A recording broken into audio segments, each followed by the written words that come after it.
Hello बच्चों, आज हम लोग पुनः समांतर श्रेणी के सेकंड पार्ट में आए हुए हैं। जो कि पहला वीडियो आप लोग देखे होंगे ए एन निकालने के लिए। अगर नहीं देखे हैं तो आप लोग पिछला वीडियो एक बार जरूर देखें, ए एन कैसे अंतिम पद कैसे निकालते हैं। आज हम लोग पुनः लेकर आए हुए हैं यानी कि नंबर ऑफ सम, यानी कि एन पदों का योगफल कैसे ज्ञात करते हैं वो चीज। एस एन बराबर सबसे पहले आपको हम फार्मूला बता चुके देते हैं। ए एन बराबर आपने देखा होगा, उसी प्रकार से एस एन बराबर निकालना है। सबसे पहले ए पी बराबर क्या होता है, ए होता है ए प्लस डी होता है, ए प्लस 2d होता है, ए प्लस 3d होता है। इस तरह से डॉट डॉट यानी कि बहुत सारे पद एन पद होते हैं, यानी कि ये ए एन तक चला जाता है। ठीक है, ए प्लस एन तक यानी कि एन तक चला जाता है। यहाँ पर देखिए एस एन बराबर यानी प्रथम पद क्या होता है, प्रथम पद होता है ए। सार्व अंतर क्या होता है, सार्व अंतर होता है डी। डी किसे कहते हैं, तो दूसरा पद माइनस पहला पद, दूसरा को पहला में घटा देते हैं। a2 माइनस a1 यानी कि ये जो है कीजिएगा, इसमें इसको घटाइएगा तो a निकलेगा, इसमें इसको घटाइएगा तो d निकलेगा, इसमें इसको घटाइएगा तो d निकलेगा, इसमें भी इसको घटाइएगा तो d निकलेगा, इसमें भी इसको घटाइएगा तो d निकलेगा। इसलिए सार्वंतर d लेते हैं। और संख्या, पदों की संख्या, तो पदों की संख्या अगर पदों की संख्या तो पदों की संख्या कितना हो जाएगा, n हो जाएगा। इसको बोलते हैं अंतिम पद, जो कि पिछला वीडियो में हमने बताया है अंतिम पद। तो अंतिम पद हो गया हमारा ए एन। हमको ज्ञात क्या करना है, एस एन। क्या ज्ञात करना है, एस एन। एस एन होते हैं नंबर ऑफ सम,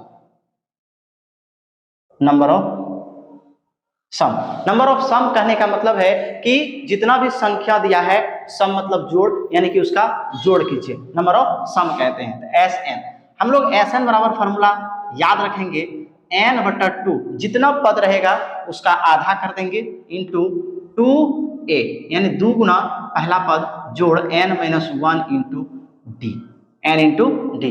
ये फार्मूला आपको एकदम अच्छी तरीके से याद रखना है। हम लोग पिछला वीडियो में पढ़े थे ए एन बराबर a plus N minus 1 into d. ये पिछले वीडियो में हम लोग पढ़ चुके हैं। ए एन बराबर a plus N minus 1 into d, और यहाँ पर होता है एस एन बराबर एन बटा 2 into 2a plus N minus 1 into D. तो हम लोग एक सवाल लेते हैं, हम लोग एक सवाल लिख चुके हैं। क्वेश्चन श्रेणी में क्या है, 5 जोड़ 8 जोड़ 11 जोड़ 13 जोड़ 17, इस तरह से करके 16 पदों का योगफल पूछ रहा है। तो देखिए हम लोग यहाँ से सबसे पहले हम लोग क्या पढ़े हुए हैं कि हमको क्या क्या चाहिए। प्रथम पद ए चाहिए, ए हो गया हमारा ये वाला 5। हमको डी चाहिए, 8 माइनस 5 3, 11 माइनस 8 3, सब घटाइएगा तो क्या आएगा 3। एन हो गया हमारा 16, एन हमारा क्या हो गया 16। तो अब जो है हमको क्या निकालना है, एस एन। अब हम लोग क्या करेंगे, पहले फार्मूला लिखेंगे, एस एन बराबर एन बटा 2 into 2a plus N minus 1 into D.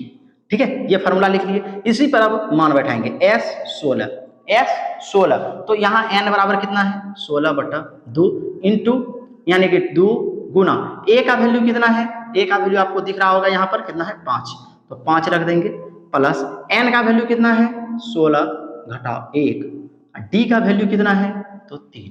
तो इस प्रकार से इससे कटा देंगे, 8 बार में कट जाएगा, 2 से 16 8 बार में। यहाँ हो गया 5 दूनी 10 प्लस 16 माइनस 1 15 गुना 3। तो इस प्रकार से अगर हम देखें 8 इंटू यहाँ पर देखिए 15 तिया 45 और 10 क्या हो गया 55। अगर हम यहाँ बात करें 8 गुना 55 तो हमारा क्या हो जाएगा, 8 पंचे 40 का 0 बाकी 4, 8 पंचे 40 4 44। तो ये हो गया हमारा आंसर। तो इस प्रकार से हमने यहाँ पर देखा एस एन बराबर, तो यहाँ पर हम लिख देंगे एस एन बराबर यानी एस 16 बराबर 440 आंसर।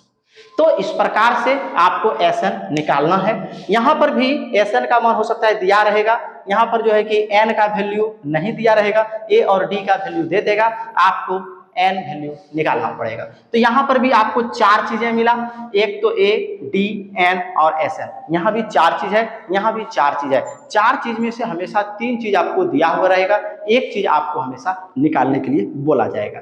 तो इस प्रकार से हम लोग एस एन के पढ़े, नंबर ऑफ सम पढ़े, यानी कि समांतर श्रेणी में ये 2 टाइप का सवाल यदि आप पढ़ लेते हैं, आपको किसी भी कहीं भी कोई प्रकार का दिक्कत नहीं होगा।